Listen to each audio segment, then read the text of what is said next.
Yürüyse, yankı adamlar çağıryan, o çıra koyurlar. Düşünüyor musun Halmurat? Düşünüyorum.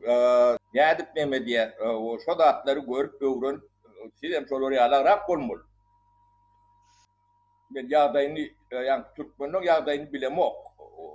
Yahilettiğini.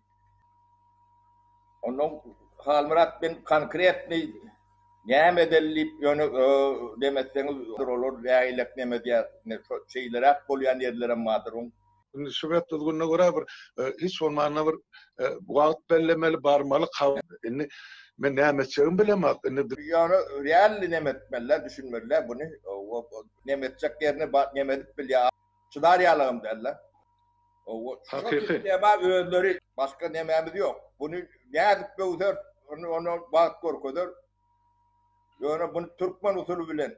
Kolor yalaklar edip bilyen adamın ayarın aşağındakini Türkmen bilyen. Ne taşında da Apalistan Ervot Mehmet Börünler vardır. Ne çerez kod ne şun nemesine sen ondan öyde yengen bilen vuruluşaymeden başka yerden ağırlıkçı adam yenim yok, düşündürecek. Olar ondan üstüne döküp seni yemetecek mi? Onu sen şov oluyor.